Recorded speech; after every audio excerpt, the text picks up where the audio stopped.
ஆன்மா பணிந்து இறைவனுடைய அருளை பெற்று அருவநிலையிலிருந்து அனகமாக விரிந்து நாங்களும் அந்த கொடுக்கின்ற பணிவுடன் கொடுப்பது மட்டும் போதாது, பணிவுடன் கொடுக்கின்ற இது என்னுடைய பொருள் அல்ல, நான் உழைத்தேன் நான் கொடுக்கின்றேன் என்கின்ற நிலையிலே வாழுகின்றவர்கள் இறை அருள் வாழ்க்கையை பெற முடியாது.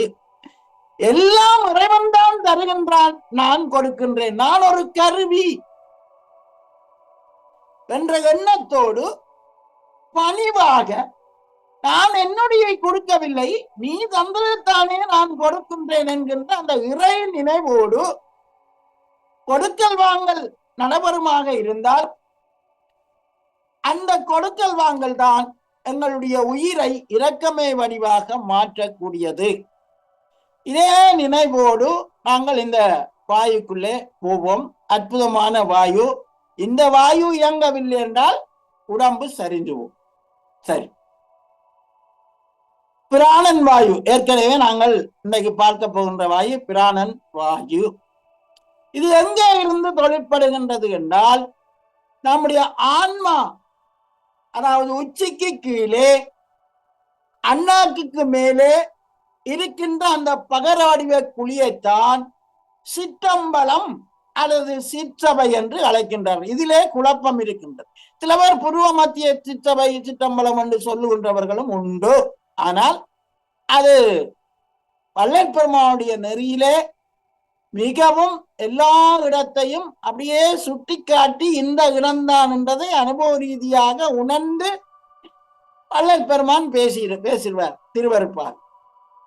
அதே போலத்தான் நாங்களும் எந்தவித மாறுபாடும் இல்லாமல், ஐயம் திரிவு இல்லாமல் அதுக்குரிய அந்த இடத்தை அந்த சொல்லாலே சுட்டிக்காட்டி நாங்கள் பழக வேண்டும். அந்த சொல்ல சொன்னால் அந்த இடம் எங்களுக்கு நினைவுக்கு வர வேண்டும். அப்ப உச்சிக்கு கீழே அண்ணாக்குக்கு மேலே பகர வடிவ குழி இருக்கின்றது. இந்த பகர வடிவ குழியைத்தான் சிற்சபை அல்லது சிற்றம்பலம் என்று நம்முடைய வள்ளல் பெருமான் சரி அல்லது பெரியவர் சரி அழைக்கின்றார்கள். இது முக்கியம். பல இடத்திலே குழப்பம் இருக்கின்றது. அவர்கள் மாறி புரியாமல் பேசுகின்றார்கள். இந்த இடத்துல இதை தெளிய வேண்டும். மீண்டும் சொல்லுகின்றேன், இந்த பகர வடிவ உச்சிக்கு கீழே அண்ணாக்கு மேலே இருக்கின்ற இந்த பகர வடிவ குடிதான் சிற்றபை அல்லது சிற்றம்பலம் என்று நாங்கள் பேசுகின்றோம். இந்த சிற்றபையினுடைய நடுப்பகுதியிலே அந்தரத்திலேதான் ஆன்மா இருக்கின்றது.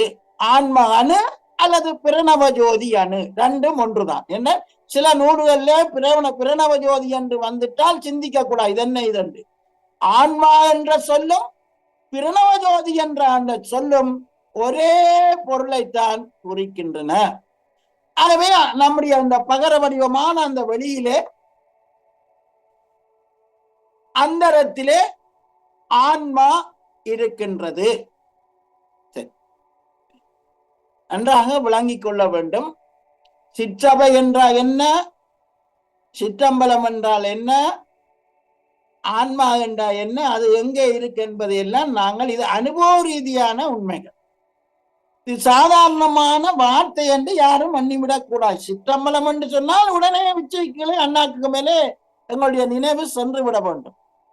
பாடல்லே வரும் சிற்றபை அனுபவம் பொற்றபை அனுபவம் என்றெல்லாம் வரும் பொழுது எந்த சொல்லு எதை குறிக்கின்றதோ அந்த இடத்துக்கு நாங்கள் ஊடுருவி சென்றால்தான் நாங்கள் அதுக்குரிய அனுபவத்தை நாங்கள் பெற முடியும். ஆனால் இப்ப ஒவ்வொரு சொல்லை உச்சரிக்கும் பொழுதும் நாங்கள் ஒரு உடல் பெற்று நீங்கி விருப்பு வெறுப்பு இல்லாமல் புருவமத்திலிருந்து நடுநிலைமை பண்போடு நம்முடைய ஜீவன் தொழிற்படுமாக இருந்தால் அந்த ஜீவனை, அந்த ஜீவன் நியூட்ரலா இருக்கு, அதாவது எங்கேயும் போகலாம், நடுநிலைமை என்றது அதுதான்.